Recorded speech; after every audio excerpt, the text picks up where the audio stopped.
Now, something else today. I think promising news, good news. Now, I've been critical of Prime Minister Scott Morrison again last night. I don't like some of his spin. I wish there was sometimes more courage and conviction. I'd like him, for instance, particularly to push back on the disastrous global warming scare. But you can't have everything.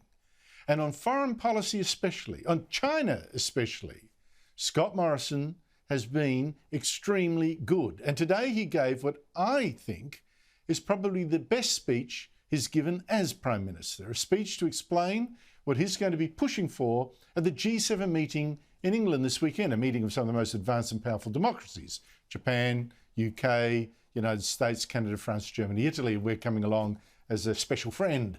Now, Morrison, in his speech, set out our values, freedom above all, and said it is time. It is time for all democracies to defend it against the new authoritarian threats, like China, although he didn't quite name China. The jungle is growing back. Our challenge is nothing less than to reinforce, renovate and buttress a world order that favours freedom. Now, meeting this challenge will require an active cooperation amongst like-minded countries and liberal democracies not seen for 30 years. Now, separately, democracies cannot resist China, but together we certainly can.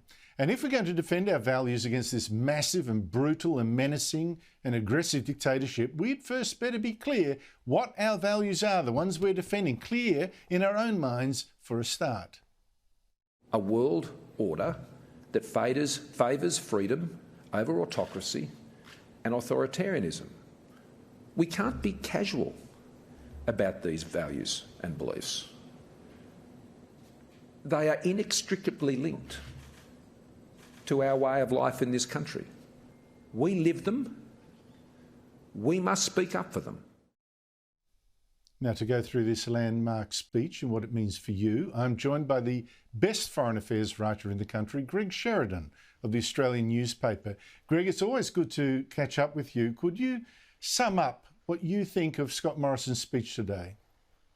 Well, Andrew, it's great to be with you, and I must say I agree with you. I think this was an outstandingly good speech by Morrison. I think it probably is his best speech, although I thought the one to the Jewish Chamber of Commerce about ethics was also very fine. What was so good about this speech was the way it was calm. There was no language in it that China could reasonably object to, but it was very clear. It was intelligently dealing with reality. So he said, let's see if global institutions can do any good, and let's try to make them do some good. Let's band together like-minded nations, which means liberal democracies with liberal economies. So as well as us, the G7 invited South Korea and India. So that's the 10 big liberal democracies with liberal economies. He says, let's not be ashamed of our values. Let's proclaim our values. And part of the speech is about let's try to revive global institutions. But part of the speech is also let's have secure supply chains in a vast range of products that he mentioned, high-tech, medical, all the rest of it.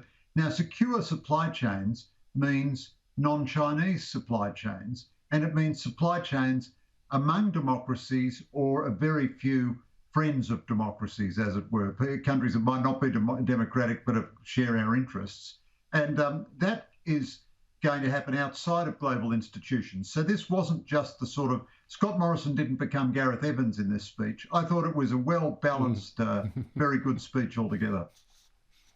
Very nicely put. I agree. He said, let's give institutions a chance, the international institutions, but there's a fallback. And the fallback is we hang together or we'll hang separately. Now, on that exact point, a need for unity here, let me play another excerpt where Morrison does make clear that China, without mentioning it, has made our region very dangerous. And one of the big things that he's looking for at this meeting, as is the US, is a kind of united front of democracies. The Indo-Pacific region, our region, is the epicentre of renewed strategic competition. And the risks of miscalculation and conflict are very present and growing. The technological edge employed historically and enjoyed historically by Australia and our allies is under challenge. And I look forward to discussing the strategic challenges of the Indo-Pacific and Cornwall with our long-standing and unshakable allies. Now, Greg, the Prime Minister's already done a fair bit of work with Japan, with India, even with Vietnam, America, of course, Britain, to try to get this united front going, given the very threatening rise of China and the noises it's making.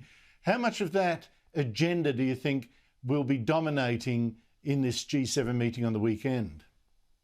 Well, I think it's the issue of our time, Andrew. The pervading sense of crisis in the global system derives from only one cause, and that is that the world's second biggest economy and a burgeoning military power, China, has made a sustained and determined decision to flout global norms. You know, it's occupied and militarized the South China Sea. It engages in relentless cyber espionage. It kidnaps individuals that it wants to put on trial. It engages in shocking human rights persecutions within, and so on, a whole litany of things. This has caused the world to take a second look. Now, Morrison's advocacy has been very important, but the thing that has changed people's mind is China's behaviour. And so the Europeans have been very slow to the party, partly because they're preoccupied with Russia, partly because the Europeans are always very slow about anything. But Britain looked as though it was going to go down a China path on 5G and then changed its mind and embraced a policy that is the same as Australia's policy. India, Japan have done similar policies on 5G as well, of course, as the United States. So the democracies are not generally a model of courage, but they recognise that this is a very perilous time. The fact that the G7 itself has developed into this liberal institution, this institution of liberal democracies, that wasn't inevitable. Remember, a few years ago, the G7 was trying to integrate Russia and became the G8 for a while. There's no talk of inviting China to join. So this is an explicit organisation of democracies. Well, hallelujah, that's a good thing. Democracies should be proud of being democracies. They shouldn't be ashamed of it. It's not a wicked Cold War act of aggression for democracies to associate with each other. And final thought, Andrew, the fact that Morrison has now been invited to 3 G7s in a row tells you something about Australia's true international standing and something about Morrison's true international standing. I agree with you completely. I think Scott Morrison really has been very, very impressive on the world stage. I must say that. Now, among the threatening behaviours of China have been the fact that it's got, for instance, 2 Australians in jail on trumped-up charges as sort of hostages, in effect, to force us to do whatever it wants us to do. And it's also been turning the tap on and off on trade to try to threaten us, with economic ruin if we stand in its way. Now, the Prime Minister now wants the World Trade Organization reformed to stop China from unfairly using trade like this to blackmail and to punish countries like us. Here he is. The most practical way to address economic coercion is the restoration of the global trading body's binding dispute settlement system. Now, what specifically does he want from the World Trade Organization? And really, would that organisation ever really manage to control China and make decisions that were enforceable on that massive dictatorship? Well, Andrew, I think that it's good to revive the WTO if you can, but I have to say to you in all honesty, Andrew, there is a much better chance that I will win the US Ladies Golf Professional Association Championship next year than that the WTO will ever seriously affect Chinese behaviour. There's not a snowflake's chance in hell of that happening. But the real guts of Morrison's speech was the part where he was talking about democracies cooperating economically as well as strategically. What I think is happening, Andrew, but who knows if it's going to follow through, is that the world is sorting itself out into a US-led coalition and a China-led coalition. The US-led coalition is mainly democracies, but with some sort of fellow travelling authoritarian regimes like Vietnam. The Chinese system is overwhelmingly authoritarian systems. Russia and Iran and North Korea are in the Chinese camp. Now, the way that we will ultimately deal with Chinese trade coercion is that we will trade much less with China. I mean, this is just a hard reality.